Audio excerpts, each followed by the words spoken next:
Let's pray. Salamat Lord indeed because Ikaw among Diyos, buhi Ikaw, wala gyud Lord makalabaw sa imuha. I know, O Lord, na during this week na may mga members, O Lord, na naa sila'y mga loved ones na nagkasakit, naa sila'y dako na mga problema, ginaatubang, naa sila'y mga butang, O Lord, na dinhi sa kalibutan, mga trials, testings, temptations, situations in the home, O Lord, na kabalo ko, Lord, nakahatag yun og great concern sa imuha because you loved us so. Akong giampo, Lord, na even kani as we are going through a preaching series on the importance, O Lord, on how we should have biblically qualified pastors, elders in the church, your church. I pray even kanina pulong, O Lord, would minister to them, would help them see na kung naay mga gabarog na mga igsuon kanamo, Lord, na makita despite sa kaning mga situation or problems, naagi kanunay na kalipay, kalinaw, gyud makita dinhi sa imuha. Maski sa among kahimtang, wala mi makita na maayo na. Sa imo ra gyud, Lord, ikaw ra gyud ang maayo, walay lain na. So tabangi mi, Lord, og pag-asa. Tabangi, Lord, tabangi as you have said, faith comes through the hearing of your word, and that is the word of Jesus Christ. I pray, Lord, that you would help us this morning in Jesus' name. Amen. Malugi ko no na lain-lain na nga to ang ginatubang na sitwasyon sa kalibutan dinhi karon, no?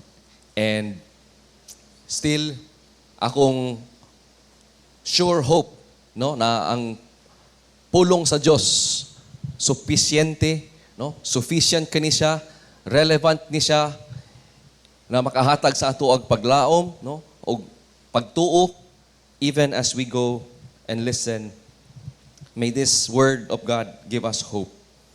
So nanata sa ika-tulo, no? This is the third week, and next Sunday would be the time, no, na as we are continuing to pray, continuing to consider our current and incoming elders. Sila natay 5 na ma-install to, next Sunday, Lord willing, no? And mo na atong pag-ampo. So if you remember, nagsugod ta sa importansya sa nganong dapat nga ay mga biblical na mga elders, and dapat qualified sila dili according to our panlantaw atong standards but according sa standards sa Dios. Kay dako kaayo og, no, consequence or repercussions kung dili.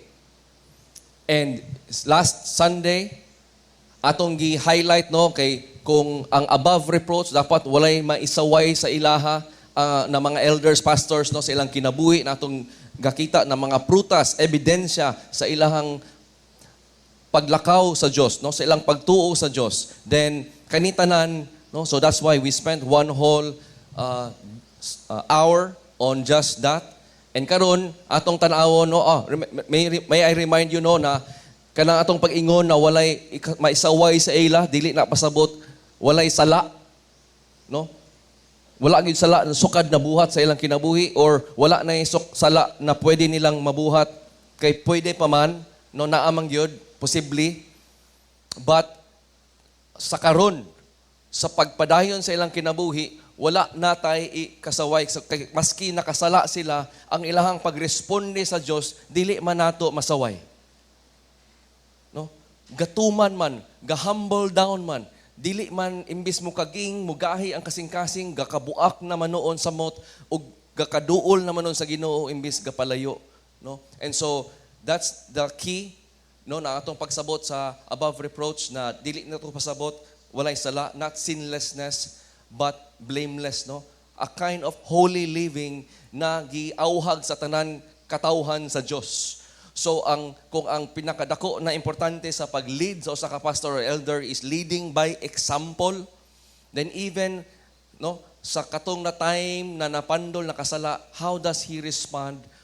How do we respond as a group of men, leaders in this church, in even how we discipline, how we love, how we correct, how we rebuke, how we restore, Lord willing, gani, no? And so, mo na ang ato ang ginatanaw. So, ang kasabot gino, ang pagsabot sa blameless is wala karoy akusasyon na madala na tinuod pagyapon karon sa present, na wala pa na deal. So kung naa siya nabuhat sa una, pero wa to siya na deal, wala to siya na way klaro ba? Ang kuan na to, nahilom lang. Dili gyapon siya makaingon na to na sa una raman to, di na pwede istoryahon karon, as we will see this later a little bit. And so ang pasabot sa being blameless is present day, ongoing.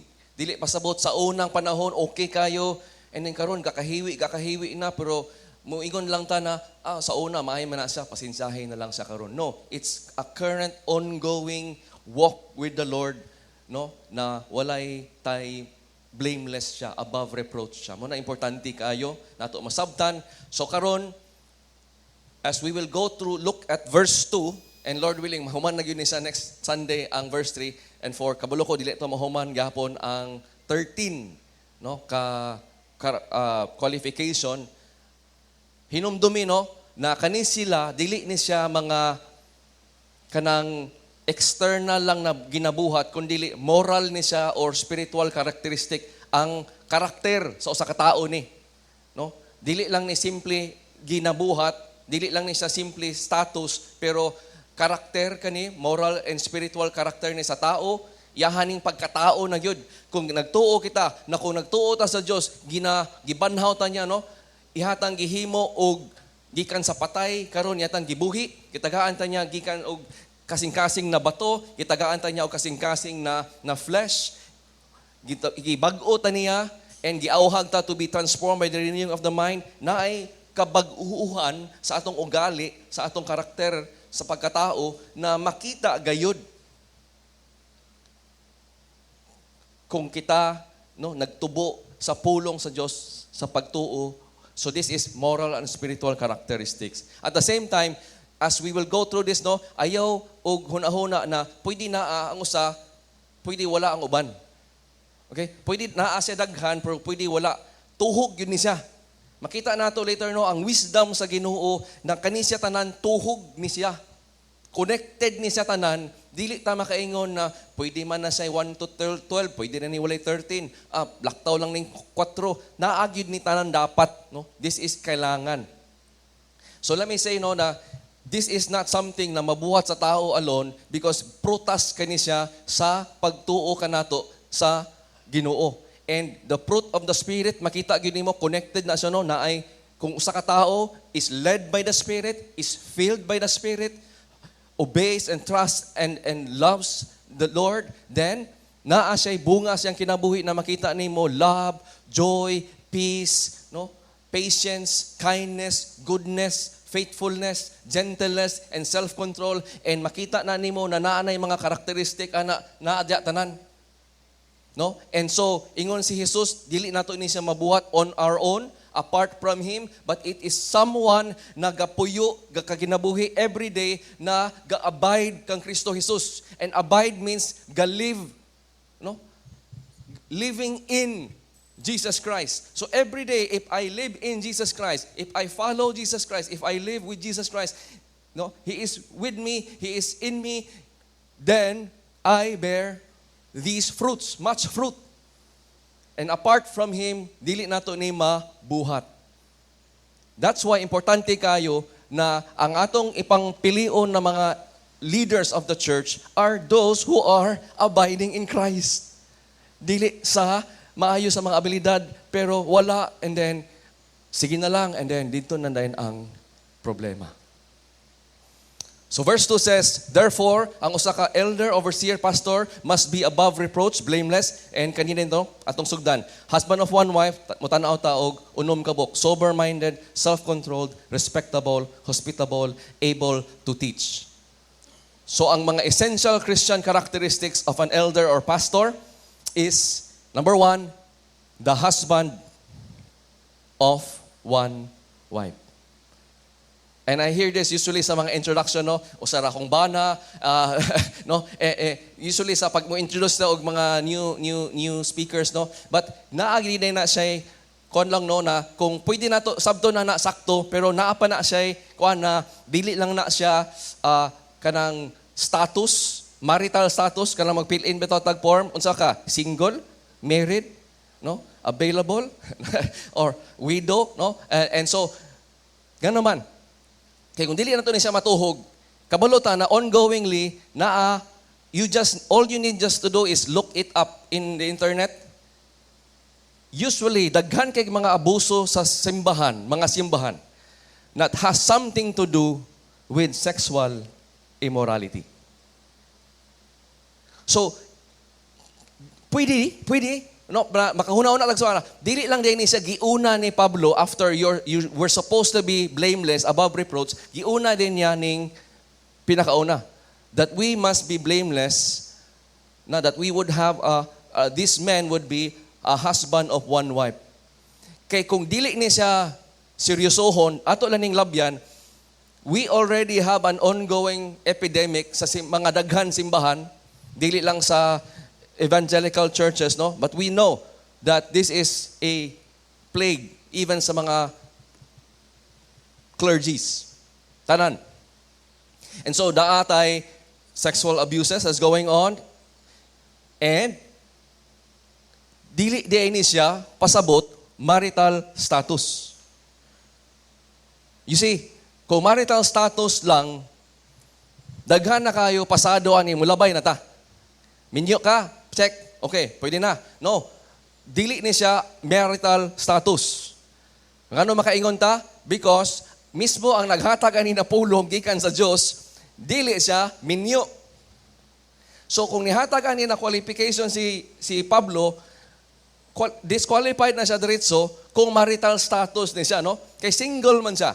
So it is possible that we would have pastors, elders that are still single in status, and they can be leaders in the church, just like Pablo. Okay? And then, ingon din din pwede man good gihapon na check nimo ang imong marital status na minyo ka, pero dili ka faithful sa imong wife, na kay kabit. No? So kung marital status lang siya, then pasado na ka, pwede na ka maging unfaithful sa wife, total, minyo man ka. Kabulutan na dili, di ba? Kabulo po na pwede ka minyo, pero abusado ka sa imong asawa. You don't treat your wife well. Maayo ka sa gawas, pero sa balay, dili ka Kristohanon. So dili ni siya pasabot, minyo ko, maayo ko mo trato sa akong wife sa gawas, pero pag sulod sa balay, lahi nami na tao, dili po na siya, appeal na siya dinhi kung ato siyang himuon og moral, spiritual, Christ-likeness character. Kabalo ka na pwede po di ka maminyo, pero no, ang problema sa ikaduha is naa kay ginabuhat, no, abusado ka sa imong asawa. Ang problema sa ikatulo, wa po kay ginabuhat sa imong asawa. No? Distant na kay ka. Why gakahitabo sa iyong kaminyuan? Cold ang marriage bed. Naghano mga balay na natulog man sila sa same country, pero mura sila dili magtiayon. Naman sila sa same balay, pero nasya sa pikas kwarto. Naaman siya sa same dining table, pero dili magtingganay. Is this the kind of example of a Christian husband that should be a church leader? And the answer there is no. This is not about just being married to one woman. So, this is about a spiritual and moral character of the person, the kind of a husband that would glorify God sa iyang usa ka asawa. This is about spiritual, moral character. No? So, Christ-like character akong gina-stress, no? Because, again, if you understand, Christ-like character, daghan makina siya, no? Buo man na siya. So, na-appeal ang moral, spiritual, and the things that we do.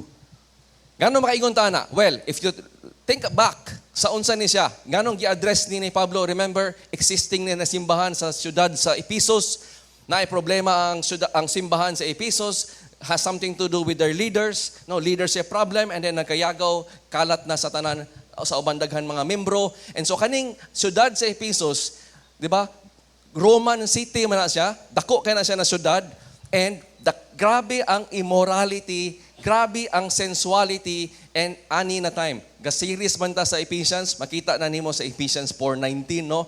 That naay grabe, giingon, giauhag ang katawhan sa Dios, ayaw, likay kamo, hawa kamo diha, ayaw buhatan ning mga sensuality or every kind of impurity. Naani siya. And so if mo na siya, no, can you imagine, mora ra nag modern day Philippines.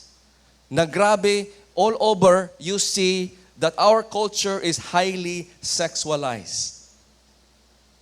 That if you look around, katrabaho ka, malamang na kay kakakita, no, na nag-live-in, na gapangabit, na ay mga ano, di ba? That this is rampant. And it's normal. Accepted nila. Kabalo sila, dili tama, pero normal naman na karon. No? So, meaning, dili ang issue, ang naay mga nisulod na mga leader na daghan kay silang mga asawa and nahimo silang leader. No. Ang problema ani is sexual immorality ug mga broken marriages. And so, naay sulat na libro, no? Just para makasabot ta sa unsay mga itsura sa ilahang time ani between before Christ and 2 AD, naay gisulat na libro, and iyang giingon ani, no, ang mga loyal lang ang mga pangit.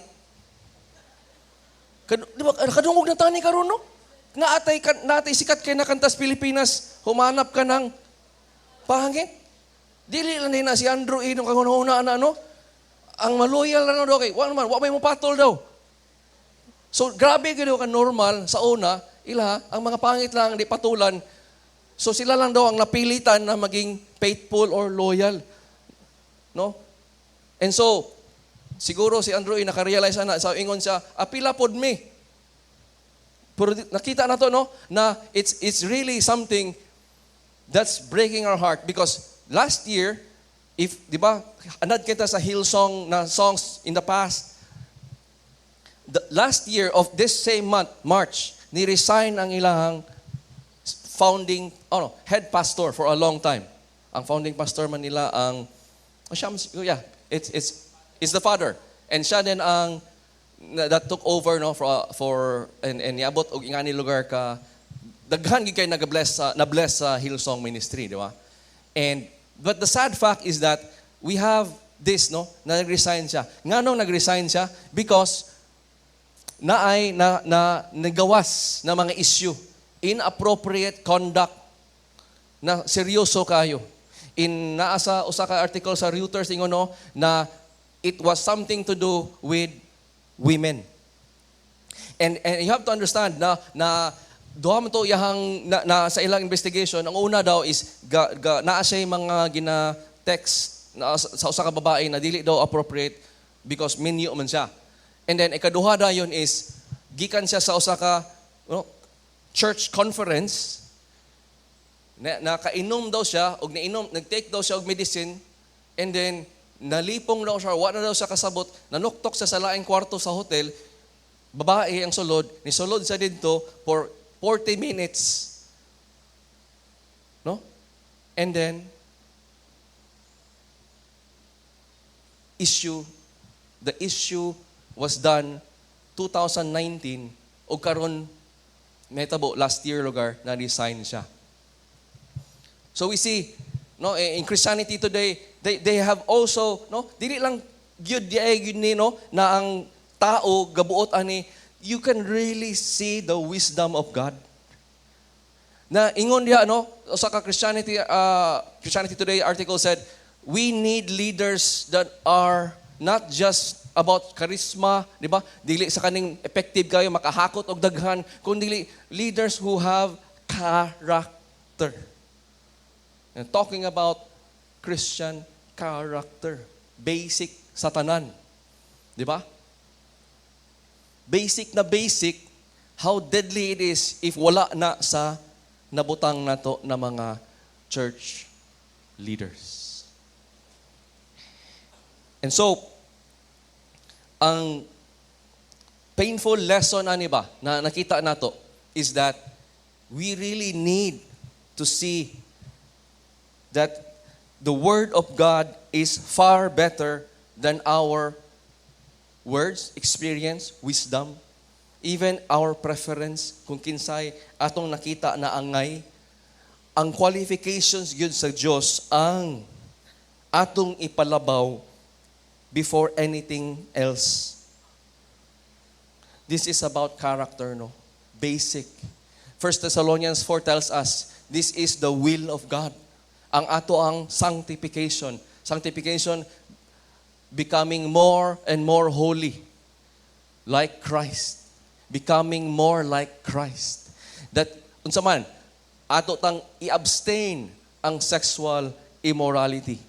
Wala nang kulang, no, na kung nagbago ta nagtuo, bago ta na nag-receive sa gospel, gina-disciple ta, tudluan ta, mo ni ang mga basic truth, no, ma-learn na to. And so, that each one of us would know what? How to control his own body in holiness and honor. So the husband of one wife cannot get away with saying, naman ko asawa, okay na ko, move on na ta sa next character. How do we love our wives? Because naaman, no, clear man in the sense that we are also, even if we are single people, to abstain from sexual immorality.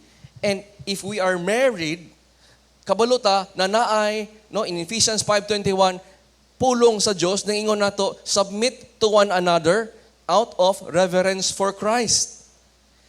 And na din ang auhag no, kung so meaning ang tao nagasubmitar, gatuo, gatuman kang Kristo, mabuha sa bersikulo 21, makamove on siya, ug matuman niya, ug mabuhat niya ang 25. Bersikulo 25. Pag ingon karon bana, higugmaa ang inyong asawa. Sama na si Kristo, gihigugma niya ang simbahan. And how did Christ love the church? He gave Himself up for her. Diba? And so, makita nato that this is the Christian character of someone who's being led by the Spirit, filled by the Spirit, and loves his wife as Christ would love the church. So elders, dapat dili sila gyud maging above reproach sila, no? Dili sila masaway sa ilahang pagka-faithful to God first. Submit to God first, di ba? And kung minyo siya, then he will treat his wife with purity, no, gentleness, faithfulness, loyalty, because loyal man siya kang Christ. So Paul, the single man, flees from sexual immorality because he is loyal and faithful to Christ. So the husband of one wife has the idea there na the spiritual character of faithfulness to God first, loyalty to Christ first, so that I will be sexually pure. And avoid all these very common trap sa Satanas na daghan kay kumakagat about sexual immorality and impurity. Ikaduha, temperate. How do we understand temperate? Well, ang Griego na nephalos, and pasabot sa na word is naa kay pag-idea na sober ka, naa kay self-control, you're a self-controlled person, and naana sad siya na word na gigamit no na dili siya nahaluan sa bino. So yes, gigamit na siya na metaphor, dili lang para sa bino as you see, but character and spiritual po ni siya na dili di pasabot na dili lang siya ga inom, no? But naa siya, it's a type of person na temperate. Kabalo mo lugar, no? Kabalo mo pugong siyang kagulingon. Kabalo mo ingon na dinhira ko taman, dili ko magpalabi. Okay? So ang usa ka temperate na tao, dili siya someone naga-adto sa mga extremes, no? Dili siya mo react in an extreme manner. Kaya nga naman temperate man siya. And so kabalo ta na klaro as in klaro gyud na disapprove kay na sa Dios ang pagpalahubog. So kung naaman sa ato adini, ga-struggle pa sa alak to the point that you get drunk, kabalo ka na wala ka sa kabubuton sa Dios. Kana ang imong ginabuhat, nag-surrender ka to wine, to alcohol, to drunkenness is sin. And no, Isaiah 5:11 says, woe, no, or what sorrow for those na mumata sa yus buntag, mangita na og mainom. Og no, moadto sa spend long evenings, night out with the boys, drink or sa balay, drinking wine to make themselves drunk. What sorrow awaits you? Ang imong kontra, dili lang de na madaot imong kidney ang Diyos. And so, Romans 13:13 says, because we belong to the day, dapat magkinabuhi ta og mga disente na mga kinabuhi. Di ba? Kay usa man na sa testigo na tinuod ang Diyos, na nabag-o ta sa Diyos. No?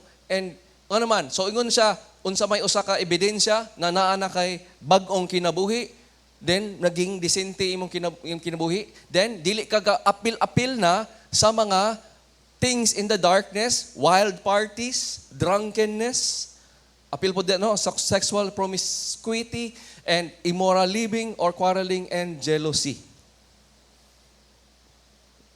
Kapansin mo, no, na kung ang usa ka tao magpalabi og inom, unsa ang mga epekto. Kabalutan no, na ang epekto sa alcohol na gisubraan atong inom atong kagulingon is that ma-dull lang ato ang brain. No? Muratag, mo lose control even sa ato ang kagulingong lawas. Imbis straight mulakaw, hiwi na. No? Ingana ang epekto sa alcohol na atong gipalabian. So you have to understand no, na dili ni siya taman lang sa alcohol, anything ni siya. Anything na imong ipalabi, labihan, masobrahan, no, is going to be a person that is not temperate. Okay? So gigamit lang karon ang word na gigamit na illustration or metaphor or the alcohol, pero dili lang siya limited to alcohol, di ba? And so this affects your action, makes you lose control to make good decision. And kita ka sa mga hubog, usually duha ka klase ng hubog, no? Either matulog, muhilom, or saba kayo, ngitag gubot, no? Maoy ang tawag di ana. Okay. And so, no? How many nakita na to nag-away sa dalan, no? Ang usa ato hubog or sila duha hubog. How many din nakita na to na aksidente tungod kay naggikan sa pag-inom hubog then niuli og nisakay nag-drive og sakyanan. No? So nakita nato na ang kani siya is dili lang sa iyang kagulingon ang harm, he harms other people pod sa iyang sala og foolishness. So long-term effects ani, no, maging anxious ang sa katao, dali ra magsuko, maglagot, ang iyang mood di kakasabot. Pwede dali magsakit. Pwede dili makakonsentrate sa iyang trabaho, no? Pwede di siya makapokus sa iyang dapat buhatonon, and naay daghan problema, tensyon sa iyang relationships. Issue kay na. How many homes are damaged and broken because ang usa ka membro sa pamilya dili siya temperate na tao, palabi, droga, alak, kaon, sobraan sa laag, anything na dili ta ka-control can be this. It's so amazing for me na ang wisdom sa Ginoo gituhog niya gikan sa husband of one wife, ingon din siya sa ikaduha, dapat temperate. Makita gyud nimo tuhog gyud ang pulong o ang kaalam sa Dios. Balik ko sa kaso sa pastor sa Hillsong na ni resign. Kabaw ka nganong nag-text siya. Na sobraan day og take og sleeping pills. Wa na siya sa iyang tarong na huna-huna. Nganong na sobraan man siya take og sleeping pills. Problemado naman siya gakatulog. Nganong problemado man siya matulog. Maybe na ay sobraan pud sa iyang kinabuhi ato na di na siya katulog. So nakita na to na connected. Dili siya nagpractice og being temperate. Ni-take siya og usa ka substance na dili pod in a temperate manner, na sobraan pod, og karon sleeping tablets, dependent na siya. In other words, na-addict siya. Na-drug dependent siya. Okay? And so, when naa siya nga siguro, di siya katulog, text siya, and nahulog din, padulong rin dito sa ingana ng mga sinoryaan o ingana ng mga komunikasyon.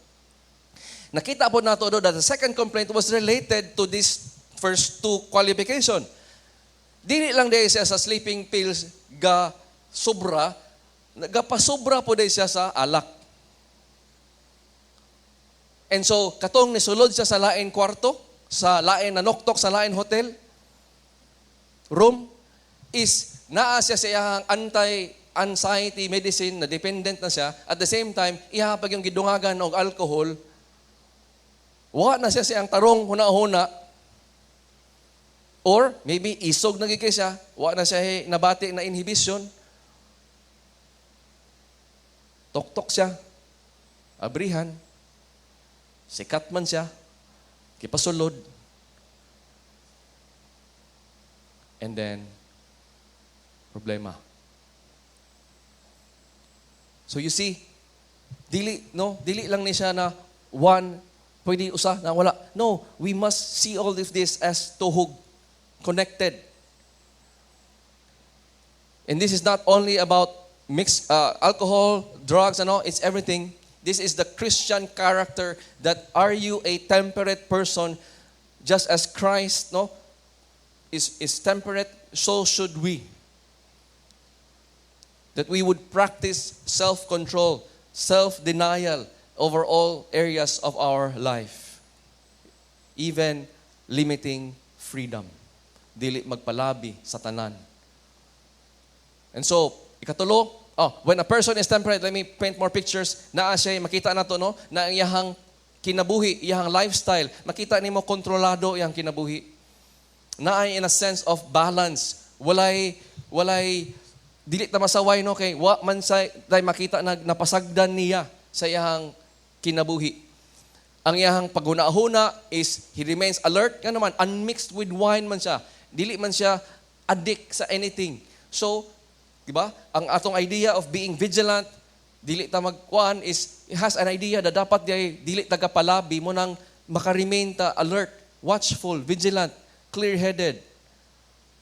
Even when ang atong emotions are high or low. Importante kay na sa leader, kay ma-expose mo ang leader sa tanan pagsulay. So kung taas ka itong emosyon, lagot kita, if you're not a temperate person, what do? You explode, you lash out, di ba? And if grabe ang problema, and you're not a temperate person, what do? Maybe mingon ka, unlang na ko sa kinabuhi, kapoy na. And so, the temperate person is able to exercise self-control nga naman. He is being led by the Spirit. Dili sa iyahang desires, gusto. He can control because that is the fruit of the Holy Spirit, self-control. Prudence is sophron, prudent, and nakita na ito, not necessarily overlapping sa ikaduha. Naagyapon ang idea, ang sense there na self-control gyapon ni siya, prudent, careful na tao, no? Wise na tao, ga-keep siya og control over his passions and desire. Napod ra ang idea na may muna thoughtful, no? Sensible, reasonable na tao. Well-disciplined. No? Kabalo siya how to order his things, na kabalo siya mo set his priorities. Kabalo siya mo live in a manner that is sensible. Dili siya irrational, in other words. Mutry ka og speak sa usa ka tawo na irrational. Storyahan nimo siya og usa ka butang na tinuod. Ang iyang response, di ka kasabot nga naman, grabe ka, emotional. This was a reasonable thing. Pwede naman ta siya sa storyahon. Nganong ingato man, no? So, the prudent man is not someone who is not temperate, connected man, di ba? And therefore, doesn't know how to rein in emotions.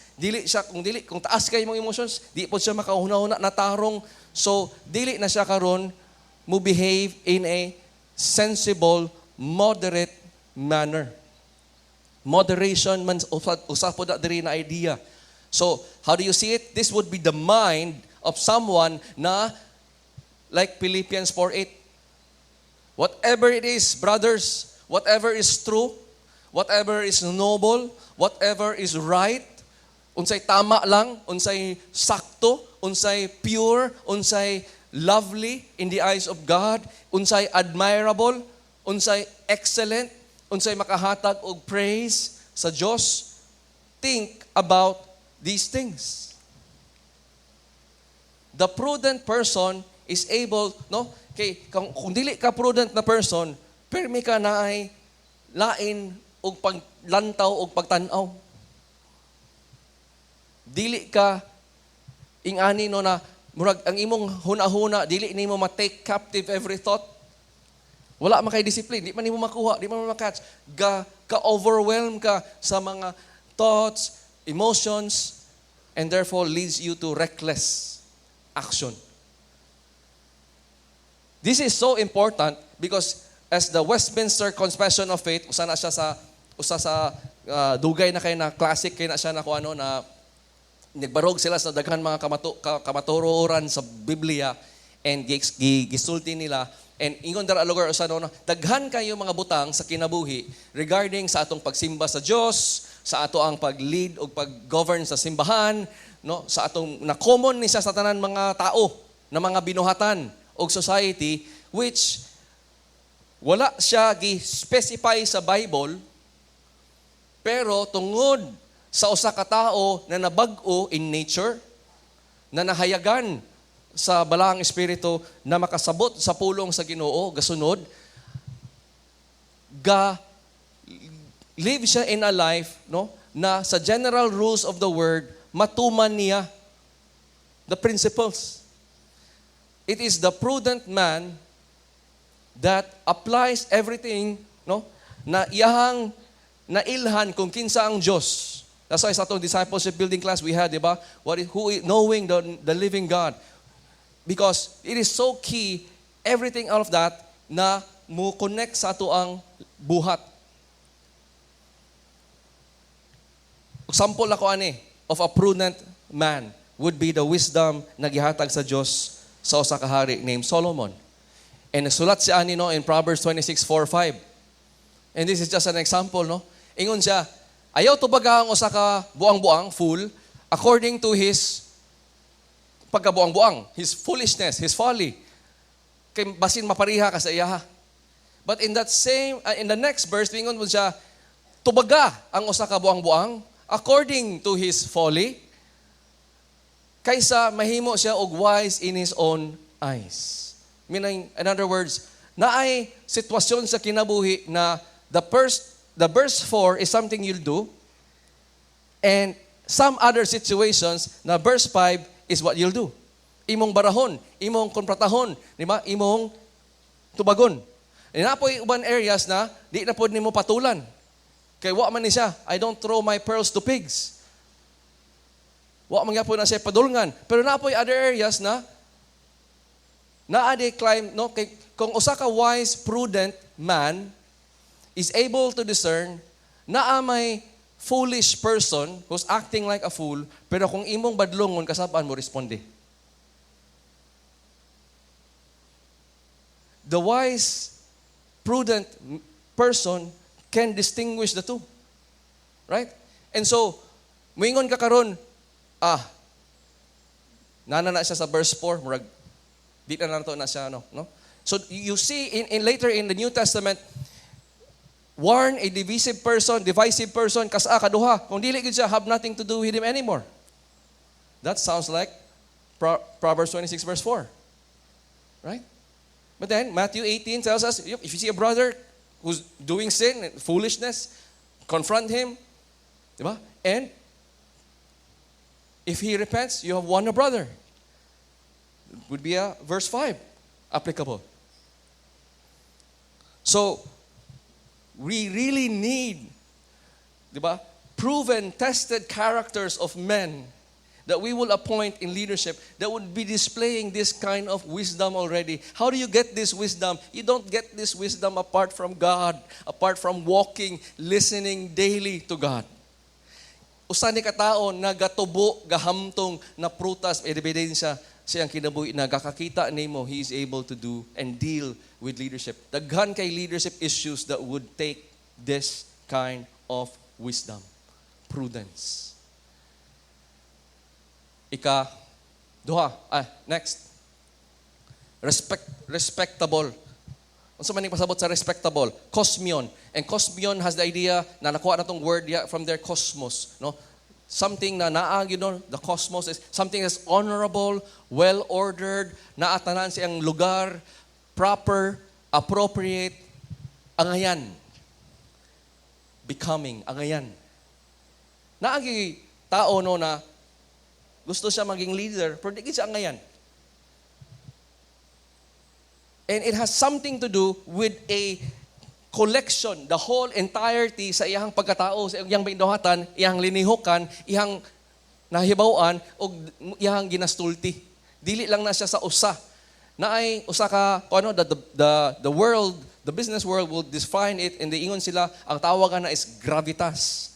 Leadership quality. Unsa may pasawot sa gravitas? Having gravitas means, you can be taken seriously. No? Having gravitas, kung naka sa trabaho, means matake ka seriously kay naay bugat ang imuhang pulong, no? Naay tao na kung musulti sila, mas naay bugat ang ilahang ginaisulti, mas paminawon sila, no? Naay tao na mag-advise, pero kung kanina tao mohatag sa advice, mas paminawon nimo siya. Ug ngano man kay tungod naa kay idea na imo siyang gina-respect ang iyahang pagkatao, no? It's a collection of who he is. And, meaning kung usa ka tao na naay gravitas, naay respectable na trait, character, then ang iyahang mga input, ang iyahang ginasulti, would be taken seriously. He is trusted man. He is respected man. How does a leader lose respect? Well, a leader loses respect. I looked it up in an article. Ingon siya, na kung they will violate trust, no? They will say one thing, they will do another. Di ba? Muhimo og promise, dili buhaton. And so, you over time, makita nimo mo erode ang imuhang respect along with the trust. Someone has said, na it's someone that cannot focus on a job. So, di ba? Tagaan nimo og task, pero way ka kahitabo. No, assignan nimo og trabaho, wala. No, dili matarong, dili kay nga naman if dili ko the idea there is well ordered, no? Daghan man kay latagaw man kay akong kinabuhi na, no? I'm all over the place and walay ka kahuman, walay ka kabuhat. Daghan kay kakabiyaan. And so, even leaders who display that eventually loses respect. Someone who's selfish, di ba? Daghan kay story madunggan na sa iyang mga tao, iyang i-take ang credit for himself because he's all about himself, no? Elevating himself. Iyang storya, ako lang, me now. And so, this is people that would lord over, not good listeners because this just focus on himself. What I want, this is what you want to do, this is what you do, right? And becomes domineering. And so, they lose respect. Another would be passionless. Kita gani mo, anong napamang ka niya o aram kay paki. Diba? And leaders lose respect by being aimless, no? Walay passion, walay love, and being unavailable. Dili ka makaduol. Dili nimo siya makita. And so, makita nimo na being respectable is not just naa kay posisyon. Di ba? Dili lang na siya status. Dili ka makasalig na respectable ka kay imong reputasyon. Ingani ka sa lain lugar. No? Ingani ka sa mga kuan. This is the entirety being your constancy. Are you a constant person? Are you constant whether you're inside the house, outside the house? Are you really that committed and passionate? Because, diba, kabalo tayo in verse 1, tinawag ni, calling ni Lord eh. And if we aspire to be a leader in the church because of the call that God has given us, then these are men that would have all of this. Because part sa calling, tagaan sa Ginoo, all these things, the drive, the initiative, focus. So we shouldn't settle. Verse 5:17 tells us that yes, even these elders who will direct the affairs of the church, they should be worthy of double honor if they are worthy of the respect. Right? Especially those who work in the preaching and teaching. And so you have that, no, na dili lang na siya kuan, but iauhag ta ang rest, the body of Christ to respect the leaders that God has given us, but dili tungod, di ba? Muingon lugar ako sa ka-leader, naaman si 1 Timothy 5:17, I can live my life the way however I want it. Total, they have to obey that. Naaman po'y accountability, even greater accountability si leader. And so the leader could be disqualified if he says, di ba, he doesn't live his life in a respectable manner. And so the elder is a man who will walk his talk. He will do what is proper. He will do what is appropriate. He will arrange his life in order because that's who he is. Effective siya sa iyang duty. That's why when he now speaks, there is wisdom there. There is integrity there. And there is now weight to his words. And last for today is this is number 5, second to the last. Hospitable.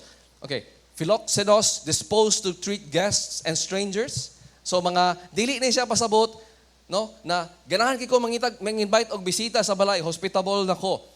This is a Christian trait that's required for elders na dili lang sa iyang amigo or pamilya, kundi sa strangers siya hospitable. He's fond of guests, yes, even loving strangers. So,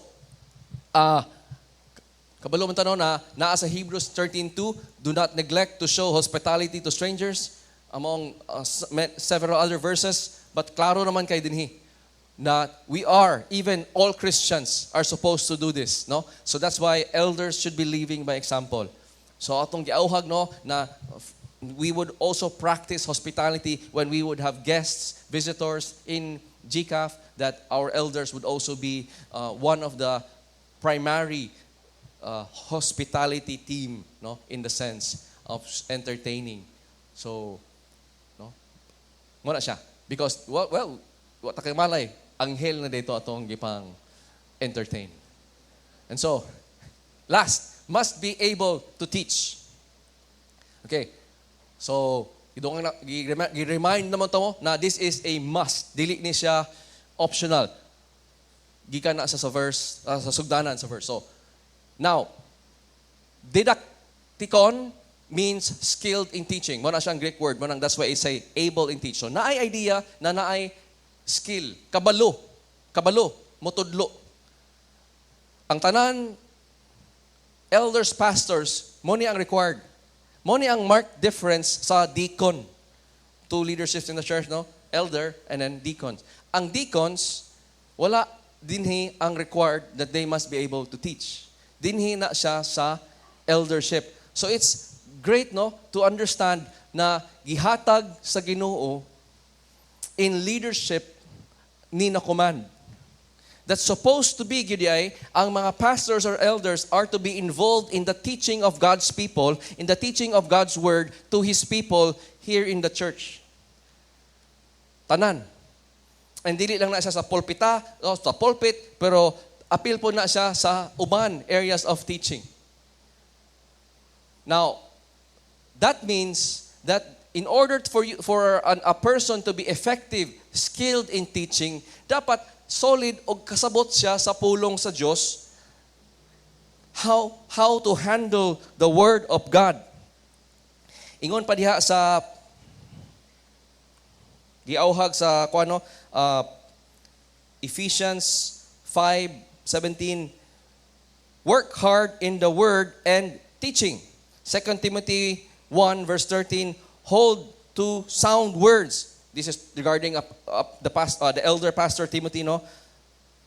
Dapat kasabot ka, mugunit ka sa solid na doktrina, sa tinuod. You're able to interpret correctly, no? Because the teacher, the Holy Spirit is there. Not only that, you're also studying very, very hard.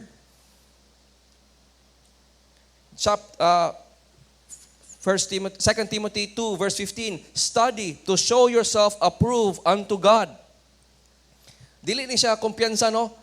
Dili ni siya client of tao na busy na ko sa tanan, wa ako'y panahon na sa pulong sa Diyos, kay busy kay ko counseling, busy kay ko mga feeding on sa padiha, and then by the time mutudlo na ko, natay kasabihan no na as the Spirit leads. No? Bahala na lang. And then ang problema na daghan sulti na makakalot ka sang ulo, dili man na mao. And so try as you might to want to listen to the elder pastor, but hiwi man ang ginatudlo, di nimo siya marespetahan, di nimo mapaminaw ang iyahang pulong, imo actually masalikway kay dili man niya insakto pag-handle ang word. So primary, the elder pastor has no authority on his own. The authority is from the Word of God. So if wala ko'y ikahatag sa inyo na pulong sa Diyos, ako lang ning mga pulong, ayaw ko paminawa. And so, but if this is from the Word of God and I preach to you and you see for yourself na ako siyang na-handle correctly, then it's not just my words diay, this is the Word of God for you. And mo man ang nahatag na pulong sa Diyos. So, if I can understand that in Ephesians,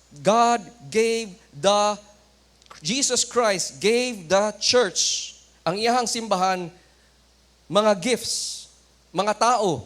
He gives the evangelist, He gives the teachers, He gives the pastors, Jesus Christ. Along with that, He gives the gift of teaching, the teaching of His Word. And therefore, kasabot ta, in Ephesians, ang flow sa Ephesians ani is, kung ma-preach ang pulong sa Diyos, mabahugan ang iyahang lawas, ang iyahang katauhan, the sheep, and they will grow to maturity, be equipped for the ministry. Ahan niya karon gihatag ang teaching. Nakita nimo karon sa sa Timothy, nagihatag niya sa requirement that an elder pastor must be able to teach. In Ephesians, di ba? Christ gives to the church pastors, teachers to teach the Word of God for the equipping of the saints so that mature sila. Diri, required din na siya. Bunga na siya. Sa usa ka tawo nagatubo, gahamtong, nakabalo siya, kasabot gyud siya sa pulong sa Ginoo para effective siya mo tudlo, maka-teach siya others.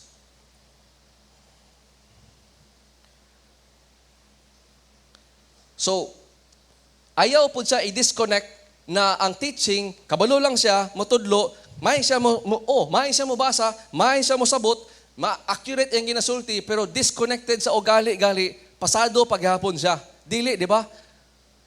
Naay, nag-share sa ako recently, ang siya, nami boss, kuya, na, nasa courage, no? Bible study sa amo. Pero ang problema kay, during the week, ang iyahang i-display na mga attitude or mga character, dili man Christian-like. And so kung magwali na siya karon during our Bible study, galisod gyud mi og paminaw sa iyaha. Maski sakto iyang ginasulti. So dili ni siya disconnected, no? Jesus Christ was the greatest teacher. It was not disconnected from his private life, prayer life. Dili siya pwede, do as I say, not as I do, na type of leader. And so, we should have similar men as well to serve as examples who will teach effectively. Nga naman, they actually do what they teach. Not everybody is to be a teacher in the church. We can be teaching something else. No? Kung parents ta, we will be teaching. Pero in the church, kung mo gather ta assembling as a church, na may gi-appoint sa Ginoo, di ba? In 1 Corinthians 12:28, God has appointed in the church first apostles, prophets, third teachers, then miracles. Then yan yung ipautana sa verse 29. Dili man tanan, di ba? Ana siya. Di ba? Dili tanan apostles. Dili man tanan propeta. Dili man kita tanan teachers. And so, dili tanan, and nakita nato here, they must be qualified men who will teach. And so we end there, and I urge you, dear brothers and sisters, no, continue to pray, continue to consider our lives, my life, all the elders' lives, all the incoming elders' lives, and please do let us know if naamoy na nakita na dili dapat. And we should not show favoritism. We should not show partiality. We will see it through. We will submit to the Word of God in all things. Let's pray. Ginoo, salamat sa iyong pulong. Salamat, Lord, na ikaw ang among Diyos. Indeed, Lord, kung kami magbuot-buot lang on where we're going, on how we're doing things, even kami magbuot-buot on how we want to appoint leaders, how we want to worship you, it always spells disaster. And so I pray, Lord, na kami here in GCAF would learn to throw and trust in you in all things. Ug kaning mga shining examples karon, Lord, na makita among the pastors, elders, would help and encourage many brothers and sisters here na nag-atubang og problema sa ilang balay, na nakatilaw og sa trabaho, Lord, og mga painful, wrong, worldly leaders. They've experienced abuses in leadership, oh Lord. I pray that here in your church, we would see a light. Here in this church, kung sa kapait, sa kalibutan, sa gawas, na ay salt dinhi. And that we would fill our hearts, Lord, with encouragement na yes, it is real. This is something that every Christian should do. And we can encourage one another by saying, follow me as I follow Christ. In Jesus' name, amen.